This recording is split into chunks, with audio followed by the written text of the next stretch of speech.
ساڵی 2021 بە ساڵی تەواوبوونی پرۆژەکانی حکومەتی هەرێمی کوردستان دادەنرێ. ئەو پرۆژانەی کە هەر لە سەرەتای کابینەی نوێمەوە مۆڵەتی کارکردنیان پێدرا و حکومەت ڕەزامەندیدا بۆ ئەوەی بچنە بواری جێبەجێکردنەوە. گرنگترین ئەو پرۆژانەی کە لە ساڵی 2021دا تەواو بوون پرۆژە خزمەتگوزاری و پرۆژە استراتیجیەکان بوو. ئەمەش هەرێمی کوردستانی نایە قۆناغێکی نوێوە. ئەوەی جیاوازە لە ساڵی 2021دا تەواوبوونی پرۆژەکان یاخود کۆمەڵێ پرۆژەی نوێ بەردەوامە. ئەگەر وەزارەتی ئاوادانکردنەوە و نیشتەجێبوون وەک نمونەیەک وەربگرم بە گوژمەی 2 تریلیۆن و 950 ملیار دینار ئێستا کۆمەڵێ پرۆژەی لەژێر بواری جێبەجێکردنایە.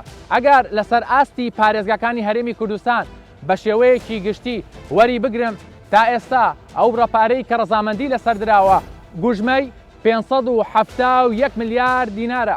بەتەنها لە ساڵی 2021دا نزیکەی 349 ملیار دینار ئەو پارەیە خەرج کراوە، واتە بە ڕێژەی 160 پارەکە بۆ کەرتی تایبەت خەرج کراوە. لەم بەرنامێدا کەسانی پەیوەندیدار و بڕیاردەری وەزارەتەکان دەدوێنم بزانم پرۆژە گرنگ و استراتیجیەکانی تر کە ماون چۆن کاری لەسەر دەکەن. حکومەتی هەرێمی کوردستان و وەزارەتە پەیوەندیدارەکان پلانیان چییە بۆ ساڵی 2022 لە بوژانەوەی ئەم جارەدا بە دوواداچوون بۆ ئەم بابەتە دەکەم. لەگەڵ بوونی دۆخێکی دژواری دارایی و پەتای کۆڤید-19 بەڵام هەوڵەکان بێئەنجام نەبوون. ئەگەر بەراوردێک بکرێت بە دۆخی ئابووری هەرێمی کوردستان و پرۆژەکان ئەوە کار و چالاکیەکانی حکومەت بە تەواوی ڕوون دەبێتەوە. ئەمەش بەهۆی کەمکردنەوەی خەرجیەکان و زیادکردنی بەشێک لە داهاتەکان لە پێناو پێشکەشکردنی خزمەتگوزاری بە هاوڵاتیان و ئەنجامدانی دەیان پرۆژەی گرنگ و هەمەجۆر بۆ زیاتر ئاوادانکردنەوەی وڵات. لە وەزارەتی پلاندانانەوە دەست پێ دەکەم کە هەماهەنگە لەگەڵ سەرجەم وەزارەتە پەیوەندیدارەکان بۆ ئەنجامدانی پرۆژەکان. دەپرسم لە ساڵی 2021 کام پرۆژانە ئەنجام دراون و پلانیان بۆ ساڵانی داهاتوو چییە؟ وەکو وەزارەتی پلاندانان ئەو پرۆژانە چی بووە کە لە ساڵی 2021دا کارتان لەسەر کردووە یاخود بە شێوازێکی تر تەواو بوون؟ ساڵی 2021 بۆ ساڵە ئەتوانین ئەژماری بکەین کە زیاترین پارە زیاترین پرۆژە کەوتنە بواری جێبەجێکردن و پارەش لەلانی وەزارەتی دارایی و حکوومەتی هەرێمی کوردستانەوە دابینکرا بۆ پرۆژانە. ئەو پرۆژانێک ئێمە جێبەجێمانکردن لە ساڵی 2021 ئێمە بودجەیەکی ئەو توانە دارایی کەمی کە هەمان بوو سەرڕای ئەو قەیرانانەی کە بەڕۆ ڕوومان دەبوو ئەوانێ سیاسەتی سەرۆکی حکوومەتەوە بوو کە پارەیەکی کەمیش بێت ئێمە بتوانین بۆ پرۆژەکانی سەرف بکەین بۆ لە بەخاتین پرۆژانە خزمەتگوزاری بە هاوڵاتیانی خۆمان دەگەێنن دەرفەتی کار و هەلیکاریش دەڕەسێنن بۆ گەنجان و بۆ دانیشتوانی هەرێمی کوردستان کە ئەمە گەشەی ئابووری لەمانەوە کاریگەری دەبێت و پێی دروست دەبێت. جا بۆیە لە ساڵی 2021 ئەو پلانی کە ئێمە داماننا ئەو بوو کە نزیکی 349 ملیار دینار تەخسیس کرا بۆ پرۆژەکان 350 ملیار دینار بە کۆی گشتی دانرا بۆ پرۆژەکانی هەم بودجەی وەزارەتەکان کە زیاتری پرۆژە گەورەکان لە خۆ دەگرێت و هاوتەریب لەگەڵەوەشە بودجەی گەشەپێدانی پارێزگاکان کە پرۆژەی بچووکی پارێزگاکان دەگرێتەوەوانێت. لەو 349 ملیارە زیاتر لە 120 ملیارێکی بۆ پارێزگاکانی هەولێر، سلێمانی، دهۆک، هەڵەبجە تەرخان کرا و ئیدارەکانی ڕاپەڕین و گەرمیانیش بە هەمان شێوە پشکیان هەبوو لەو بڕەپارەیە و پرۆژەکانیان تا بتوان بکێتەوە دەست بەکاربردن. بۆ ساڵانی داهاتوو ئەگەر بە دیاریکراوی بڵێم لە ساڵی 2022 بە تەمای چین پرۆژەی چی دەکەن؟ ئایا بودجەتان بۆی تەرخانەکان زیاتر کار لەسەر چه پرۆژەیەک دەکرێت؟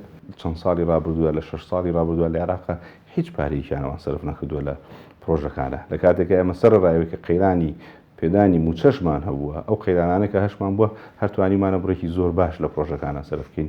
کاتوانم پێ بڵێم بەس لە ساڵی 2021 ئەمە زیاتر لە 330 ملیارمان سەرف کردووە. کۆی گشتی کابینەی نۆ هەم زیاتر لە 600 ملیارمان سەرف کردووە. کەواتە بۆ ساڵی 2022 بە هەمان شێوە هەوڵی یەکەممان هەوڵی جدیەوەی کە ئێمە بتوانین پشکێک لە حکوومەتی ناوەندە بودجەی عێراق وەربگرین بە تایبەتی بۆ پرۆژەکان کە بەداخۆ چەند ساڵە نەکراوە. ئەم ساڵیش دووبارە هەوڵ دەدەین و پرۆژەکانی خۆمانیان پێشکەش دەکەین پێیان دەڵین ئەمە پرۆژە گرنگەکانمانن و هەوڵ دەدەین پشکێک لەوە ڕاپێشین.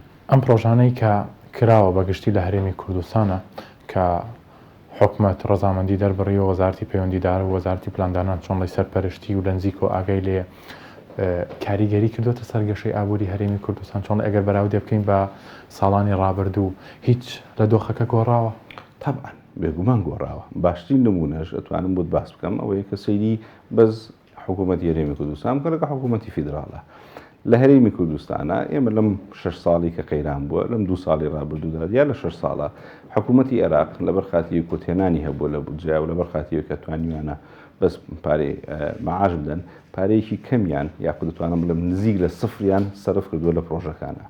حکوومەتی عێراق لە ماوەی 6 ساڵە مەکتەبێکی دروست نەکردووە، جادەیەکی نۆژەر نەکردووەتوانە، پرۆژەیەکی گەوری کارەبای جێبەجێ نەکردووە، پرۆژەیەکی سەدێکی ئەنجام نەگەیاندووانە. لە حاڵەتێکا ئێمە توانیومانە بە پارەیەکی کەمیش تەمانەمە ئەگەڕێتەوە بۆی کە متوانیومانە سیاسەتێکی باش و هاوڵاتیەکی باشمان هەبووە کە توانیوانە تێگەشتنیان هەبێت لەسەرەوەی ئێمە بەڵێ برم مەعاشەکان بڕێکیان لێ دەبرین لە ساڵ 21 خیجار بوو کە لێمان بڕیوە و پارەیە کە ماوەتەوە شتێکی کەم لە بەردەستمانە یامانە بۆ پرۆژەکان. مەسارەفی حکوومەتمان زۆر کەم کردوتەوانێ بە ڕێژەیە کە هەر حکوومەتی عێراق دایمە پرسیارمان لێکن کە چۆن توانیتوانە و ڕێژەی مەسارەفی حکوومەت ئەوەندە کەم بکەنەوانێ بەس توانیمانەوە پارێکە کۆیکەنەوە لە پرۆژەکانە سەرفیکەین. کاریگەری ئەمە چییە؟ کاریگەری ئەمە ئەوەیە کە جیاوازی لە بینی هەولێر یاخود بڵێن هەرێمی کوردستان لەگەڵ بەغا یا لەگەڵ عێراقا ئەوەیە کە ڕێژەی بێکاری لەوێ زۆر زیاترە، ڕێژەی هەژاری لەوێ زۆر زیاترە، کامە دوودانە کاریگەری ڕاستەوخۆی هەیە. جێبەجێکردنی پرۆژە ئەبێتە ئەوەی کە بازار بجوڵێتەوانێ، بازار بتوانێت هەلی کار دەرەخسێنێت بۆ خەڵکانێک کە بتوانن ئەو پرۆژانە جێبەجێ بکەن. ئەم جوڵانەوەی بازارە یا هەر دۆلارێک ئێمە لە پرۆژەیەک سەرفیکەین کاریگەریەکەی $3 $3 بۆ $4 دەبێت بۆ لەبەرخاتیکە پرۆژەیەک پێویستی بە کرێکار هەیە، پێویستی بە مەکانی کارکردن هەیە، پێویستی بە زۆر خزمەتگوزاری هەیە لە جێبەجێکردنی پرۆژەکان دەکە. ئەمەش کاریگەری ڕاستەوخۆی هەیە لەسەر کەمکردنی ڕێژەی بێکاری و لە هەمان کاتیشان کەمکردنی ڕێژەی هەژاری. پرۆژەکانی حکوومەتی هەرێمی کوردستان لەسەر ئاستی پارێزگاکان. پارێزگای هەولێر 118 پرۆژە، تێچووی پرۆژەکان 213 ملیار دینار، ڕێژەی خەرجکراو 137. پارێزگای سلەیمانی 127 پرۆژە، تێچووی پرۆژەکان 216 ملیار دینار، ڕێژەی خەرجکراو 138. پارێزگای دوهۆک 71 پرۆژە، تێچووی پرۆژەکان 128 ملیار دینار، ڕێژەی خەرجکراو 122. پارێزگای هەڵەبجە 20 پرۆژە، تێچووی پرۆژەکان 14 ملیار دینار، ڕێژەی خەرجکراو 103. ڕێگاوبانەکان و بەدووسایدکردنی سەرجەم ڕێگاکانی شارەکان و تەواوکردنی چەند تونێلێک و نۆژەنکردنەوەی ڕێگاکۆنەکان لە کارە هەرە لە پێشینەکانی وەزارەتی ئاوادانکردنەوە بووە. هەر ئەمەش وای کردووە بودجەیەکی زۆر بۆ ئەو پرۆژانە تەرخان بکرێت. بۆیە ئێستا لە ڕووی ڕێگاوبانەوە هەرێمی کوردستان خاوەنی چەندین شەقامی ئۆتۆبان و استراتیجی و گرنگە.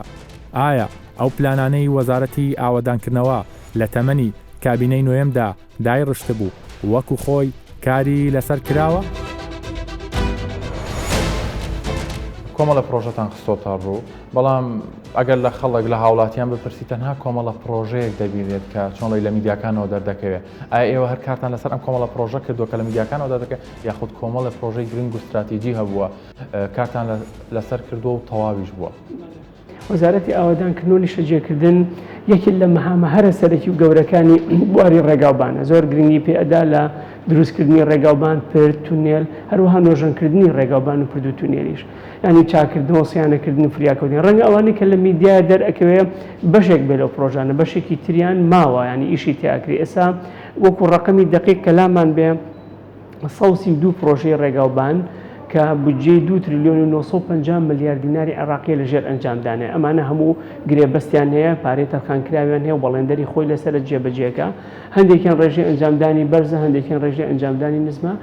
ئەمانە بەشێکیان کاریان تیاکرد، بەشێکیشیان وەستاوە بەهۆی بارودۆخی دارایی، چونکە ناتوانێت لە یەک کاتا پارەی نەختینە بۆ هەمویان دابین بکرێت تاکو هەمویان بکەونەوە کار. ئەگینا لە ڕووی تەکنیکی و بەڵێندەرایەتی و لە ڕووی ئیداریەوە ئەوان ئامادەن بۆ ئیشکردن، تەنها کێشە نەبوونی نەختینەیە. بۆیە زۆر لەو پرۆژانە کاریان تیا ئەکرێت ڕەنگە لە میدیاش باز نەکرابێت. زۆر باشە. ئەو کارە لە پێشینانە چیەوەک وەزارەت ئەنجامتان ناوە کە پرۆژەی گرنگ و استراتیژین؟ وەکو ئامارێکی ورد لامان بێ لە سەرەتای پێکانانی ئەم کابینەیەوە تاکو ئێستا 48 پرۆژەی جۆراوجۆری ڕێگاوبان تەواو بوون کە تێچووی هەمیان ئەو 48 پرۆژەیە 720 ملیارد دیناری عراقی بووە. ڕەنگە یعنی هەمووی سەرف نەکرابێ لە ماوەی ئەم 2 ساڵە، ڕەنگە پرۆژە بۆ ڕێژەی ئەنجامدانی بەرز بوو بڕێک پارەی بۆ تەرخان کراوە توانراوە تەواو بێ. ئەو پرۆژان کە باسم کرد 48 کۆمەڵی پرۆژەی زۆر گرنگی لەخۆگرت بوو. یەکێک لەوانە تونێلی پیرمام و مختەرەباتەکانی بوو، هەروەها کۆمەڵی ڕێگای دووسایت بوو لە ڕێگای بڵین لە زاخۆ بەرە و دووەکە ڕێگای سەرەکی و شریانی بوون بۆ بار هەڵگرەکان گرشین سەحێلا سمێل زاخۆ. ئەوە دیارترین ئەو پرۆژانە بوو کە لە ضمنی ئەو 48 پرۆژەی ئاماژەم پێیان تەواو بوو. زۆر باشە.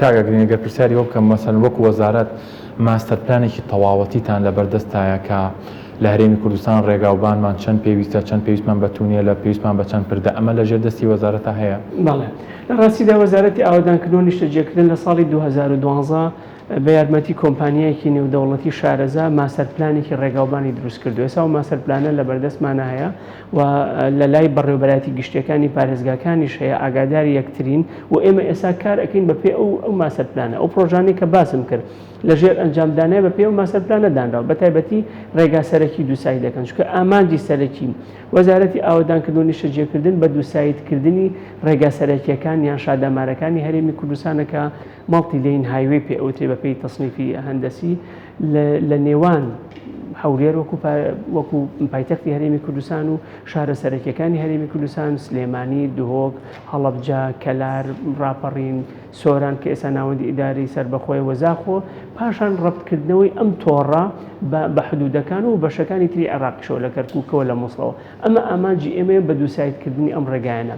لە ئێستادا بەپێی ئەو ماستەرپلانە بەشێکیان تەواو بوون، بەشێکیشیان لەژێر ئەنجامدانن، بەشێکشی لە پلانە. ئەگەر وەکو ئاماژەی پێبین لە ئێستادا ئێمە وەکو هەرێمی کوردستان 847 کیلۆمتر دووسایتمان هەیە مەوجود و 1905 کیلۆمتر یەکسایدی سەرەکیمان هەیە و 3500 کیلۆمتر یەکسایدی لاوەکیمان هەیە. ئەمە وەکو هەبووە. ئەم 132 پرۆژەی کە باسم کرد لە ژێر ئەنجامدانن ئەگەر تەواو بێم 440 کیلۆمتری دووسایت ئەیاتە دەست ئێمان، 10 کیلۆمتری تر یەکسایت ئەیاتە دەست ئێمە.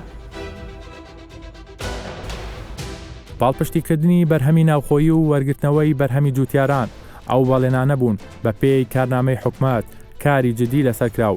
هەندێک لەو پرۆژە استراتیجیانە لە ماوەیەکی کەمدا تەواو بوون و ئێستا بە وەرگرتنی بەرهەمی جوتیاران بەکارخراون.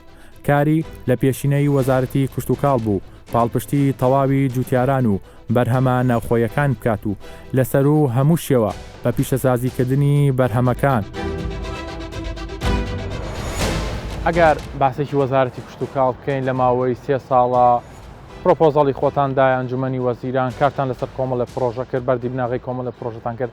ئەگەر ئێستان پرسیارە لە بەڕێستان بکەم وەکو تەبێش لە وەزارەتی کشتتوکاڵ و سەرچاوەکانی ئەو چیتان کردو؟ بەرهەمەکەی ئێوە لە کامەیە لە کام پرۆژەیە زیاتر خۆی بینیوەتەوە؟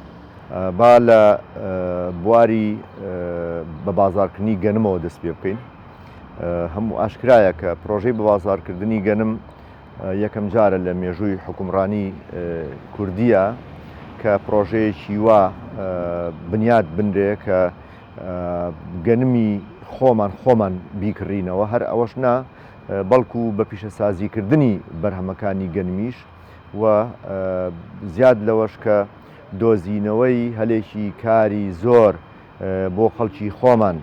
ئێستا بە خۆشحاڵیەوە ئەوەی کە پارێزگای هەولێر کەوتۆتە ئینتا بەرهەمێنانی تەنانەت ئارد و بە ئومێدین لە ماوەیەکی داهاتوی نزیکە بەرهەمەکانی تریش بە پیشەسازی بکرێەوە بۆ ساڵی ئایندە گەنم لە جوتیاران وەربگیرێتەوە و داواکارین لەخوای گەورە کە ئەو وشکە ساڵیە تەنها ئەم ساڵ بێ و کۆتایی پێبێ دووبارە نەبێتەوە.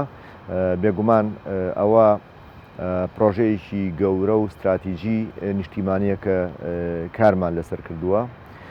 پرۆژەی ترکە ئێمە قسەی لەسەر بکەین پرۆژەکانی سامانی ئاژەڵە. بە خۆشحاڵیەوە کە لەو 2-3 ساڵەدا پرۆژەکانی سامانی ئاژەڵ زۆر بە بەرفراوانی زیاد دەکەن ڕۆژ بە ڕۆژ. هەم پرۆژەکانی ئەوەی کە هەمووی پەیوەندی هەیە بە پرۆژەکانی پەلەوەرەوە هەر لە پرۆژەی هێلکەوە هەر لە پرۆژەی مریشکی گۆشتەوە هەر لە پرۆژەی دایکانەوە هەموو پرۆژەکانی ترکە کارگەی ئالیک و جوچک هەڵێنەرەکان و سربڕخانەکان و ئەوانە کە بەردەوام لە فراوانبووندان. پلانەکانی وەزارەتی کشتتوکاڵ و سەرچاوەکانی ئەو بە ساڵی 2022 چییە؟ دەتوانین بڵین بەشێکی زۆر لەو کارانەی کە لە ساڵانی ڕابردوو سەرەتای کابینی نوێم ئیشتان لەسەر کردووە نەتیجەکەی لە ساڵی 2022 دەبینی؟ بەنسبەت بەنداوەکان و پۆندەکان احتیمالە بەشێک لەو بەنداوانی کە تەواو نەکراون تەواو بکرێ و مەسلەی بە پیشەسازیکردنی ئەو بەرهەمانە ئێمە بەردەوامین کاری لەسەرەکەین بەردەوام بۆ ئەوەی کە بە تایبەتی کارگەکانی چپسی پەتاتە کە ئێمە ئیتر پەنانە بینە بەر هاوردەی ئەو بەرهەمانە بەڵکو لە ناوخۆ لەلایەن جوتیارانی خۆمانەوە بەرهەم بێنێ بێگومان ئەمانە کاریگەریکی گەورەی ئەبێ لەسەر بەگەڕخستنی ژمارەیەکی زۆری جوتیار و نەچوونە دەرەوەی دراوی قرس بۆ دەرەوە ئەمانە کاریگەری گەورەی ئەبێ و لە بیرمان نەچێ ئێمە ژمارەیەک پرۆژە یاساشمان پێشکەش کردووە بە سەرۆکاتی ئەنجومەنی وەزیران بەشێکیان چوونەتە پەرلەمان لە هەمویان گرنگتر یاسای پاراستنی ئاوە یعنی کاوە زۆر گرنگە یەکەم جار بۆ یەکەم جار حکوومەتی هەرێم ببین بە خاوەنی یاسایەکی تایبەت بە پاراستنی ئاو لە هەرێمی کوردستانە کە بەشێک گرنگی ئەو یاسایە بە بەهاکردنی ئاوە لە هەرێمی کوردستان و هەروە پرۆژەی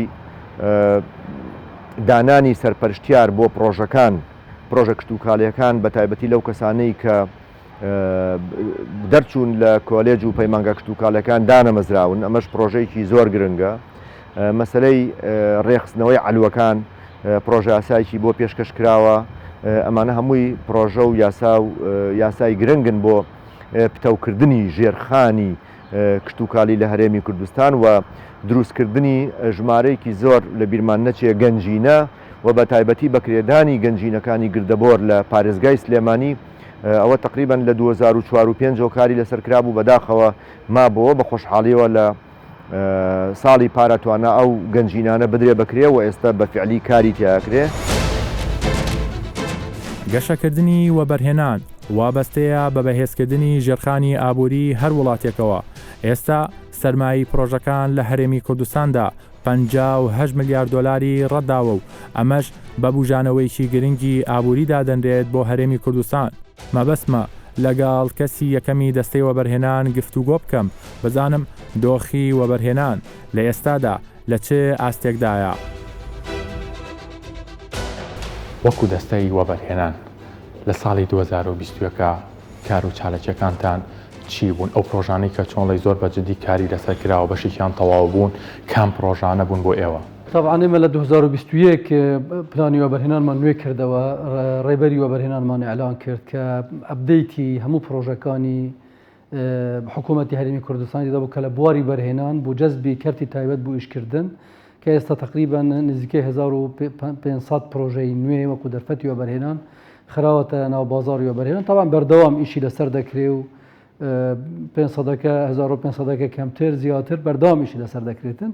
طبعا ئەمەش ئەنجامی ئیشی چەند دیراسەیەکی مەیدانی بوو کە لە 2021 ئەنجام دران لەسەر کەرتی کشتتوکاڵ و کەرتی پیشەسازی بۆ ئەوەی بتوانین ئێمە بە دروست بزانین هەرێمی کوردستان پێویستی بە چ جۆرە پرۆژەیەکە. طبعا ئەمە خراوەتە ناو ڕێبەری وەبەرهێنان. وەکو دەستەی وەبەرهێنان چۆن توانیتانە چۆنڵی کەرتی تایبەت ڕابکێشنە ناو پرۆسەکانەوە؟ ئایا ئەو کار ئاسانیشتانە دەوری خۆی بینیوە؟ طبعا کار ئاسانیەکان یاسای وەبەرهێنان دەسەڵاتی بە ئێمەداوە کە کار ئاسانی بۆ وەبەرهێنەران بکەین.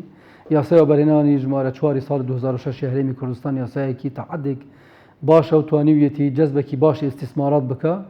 طبعا بێگومان پێویستی بەوەیە کە تو مراجعەی قانونەکە بکرێتەوە دەسەڵاتی باشتر امتیازاتی باشتر بۆ وەبەرهێنان بدرێتن بۆ بتوانن بین لە هەرێمی کوردستانیش بکەن.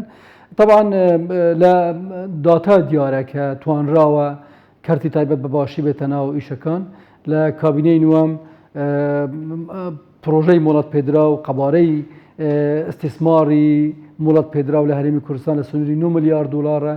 ئەو استیسمارەی کە وەرگیراوە و پەسەند کراوە و لە قۆناغی مۆڵەتدانە نزیکە لە 19 ملیارد دلار کە ئەم داتانە پێمان دەڵێن بەڵێ ئێمە توانیتمان جەزبێکی باشی کەرتی تایبەت بکەین بۆ ناو کاروباری و بەرهێنان لە هەرێمی کوردستان طبعا سەرڕای قەیرانەکان قەیرانی داراییە بابەتی کۆڕۆنایە نەبوونی ڕێگاکانی اتصالکردن لەگەڵ دەرەوە لە ڕێگەی مباشرەوە یعنی هەتا ئێستاش ئەو ڕێگەریانە هەر بەردەوام بەڵام الحەمدولillah ئێمە توانیتمان دەرگایەکی زۆر باش بکەینەوە جێی خۆشحاڵی هەمومانە طبعا پرۆژە کارگە کێڵگە پرۆژەی سەکەنی هەمووی بە کۆڵەتێکی باشتر لە ماوەکانی ڕابردوو خەریکن ئیش دەکەن ئینشاءالله بەرهەمەکەی ئەو پرۆژانەی کە ئێمە وڵاتمان پێداون هەروەکو بەشێکی تەواو بووینە بەشەکەی تر بوو نهایەتی ئەم ساڵ بوو بداهاتی ساڵی 2022 تا بەشێکی زۆری پرۆژەکانمان تەواو دەبن بە تایبەتی لە بواری نیشتەجێبوون پرۆژێکی یەکجار زۆر تەواو دەبێ لە بواری پیشەسازی بە هەمان شێوە کارگەی باشتر دەکەونە کارکردن و ئینشاءالله بەردەوام دەبین لەسەر ئەو ڕتمە تا بتوانین کەرتی تایبەت بە دروستی ئەو هاوبەشیە و ئەو شەڕەکەتەی هەیە لە حەگەل حکوومەتی هەرێمی کوردستان بە ئەرکی خۆی هەستێ و لە هەموو بوارەکاندا کاریگەر و فعال بێ لە دروستکردنی داهات بۆ خەڵک و بۆ حکوومەتی هەرێمی کوردستان تا چەند توانیوانە مەسەنە سەرمایهدارەکان بازرگانەکان و بەرهێنەکان سەرمایەکانی خۆیان بەگەڕ بخەن بە بڕێکی دیاریکراوە مەسەرن کە بتوانن جوڵە بکە لە بازاڕەکەی بم ئێمە طبعا ئەو مۆڵەتانەی کە ئێمە لە 2006ەوە تا ئەمڕۆ لە وەبەرهێنان دراوەتەوە بە وەبەرهێنەران 183 زیاتری مۆڵەتی وەبەرهێنەری ناوخۆیین کە لە سنووری ینی نزیکەی 55 ملیار دۆلاری ئەمریکی وەبەرهێنەری ناوخۆیی وەبەرهێنانیان لە هەرێمی کوردستان کردووە پرۆژەمان هەیە لە سەروی 100 میلیۆن دۆلارە لە هەرێمی کوردستان لە مای کابینەین و مۆڵەتی پێدراوە وەبەرهێنەرەکە ناوخۆیە ئێستا ئینتاجی هەیە ئەمەش دلیلی ئەوەیە کە وەبەرهێنەری ناوخۆی خۆمان هەم توانای دارایی هەیە بۆ جێبەجێکردنی پرۆژە هەمیش پارەکەی وەگەر خستووە و خەڵکیشی لەگەڵ خۆی وەگەر خستووە چونکە من ئێمە پێمان وایەکو دەستەی وەبەرهێنان هەر پرۆژەیە کە لە هەرێمی کوردستان ئەگەر پرۆژەی گەورە دروست بی چەندین پرۆژە و ئیشی لابەلای لە دەوروبەری خۆی دروست دەکاتن کە ئەمە هەمووش دەرفەتی ئیشکردنە دەرفەتی زیادکردنی داهاتە دەرفەتی دروستکردنی داهاتە بۆ خەڵک لە هەرێمی کوردستان دروست دەکاتن بێگومان ئێمە توانیتمان سوود لە وەبەرهێنەرانی ناوخۆی خۆمان وەرگرین ئەو مەبلەغانەی کە باسم کرد لە پرۆژە پەسەندکراوەکان لە پرۆژە مۆڵەتدراوەکان زۆربەی هەرە زۆر مەبلەغانە وەبەرهێنەری ناوخۆین و ئێمەش پشتگیری ئەوە دەکەین کە لە هەندێک ڕۆەوە ئەو پارەیە کە لە ناوخۆی هەرێمی کوردستانەوە هەبی باچیتر لە ناو ماڵەکان نەمینی خەڵک بێ استیسماری بکە تاکو چونکە هەر پارێک تۆ استیسمار دەکەی لە ناو پرۆژەیەک لە ناو ئیشێکدا ئەو پارەیە تەداول دەکە لە ناو خەڵک پارەی تر لەسەری دروست دەبێ بێگومان قازانجیشی لە دروست دەبێ پرۆژەکانی دەستەی وەبەرهێنان 940 پرۆژە سەرمایی پرۆژەکان 57 ملیار و 870 میلیۆن دۆلار زەوی تەرخانکراو 72,000 دۆنم سەرجەم پرۆژەکان لە هەرێمی کوردستاندا بە ڕێژەی 185 لەلایەن وەبەرهێنانی ناوخۆیەوە ئەنجام دراوە و بە ڕێژەی 109 لەلایەن وەبەرهێنانی بیانیەوە و بە ڕێژەی 106 بە وەبەرهێنانی هاوباش ئەنجام دراوە. تەواوی ئەم پرۆژانە بەداهاتی حکوومەتی هەرێمی کوردستان ئەنجام دراوە ئەمەش دوای ڕێخستنەوەی بەشێکی زۆر لە داهاتەکان و کەمکردنەوەی خەرجیەکان لە فەرمانگاکانی بیری بەڵام ئێستا چاوەکان لەسەر پێگەێنانی حکوومەتی نوێی عێراقین بۆ ئەوەی بۆ ساڵانی داهاتوو تەواوی شایستەدارەکانی هەرێمی کوردستان خەرج بکرێت و ئەو کات حکوومەتی هەرێمی کوردستان و وەزارەتە پەیوەندیدارەکان دەزواڵاتر دەبن بۆ پێشکەشکردنی خزمەتگوزاری زیاتر و ئەنجامدانی دەیان پرۆژەی گرنگ و استراتیجی.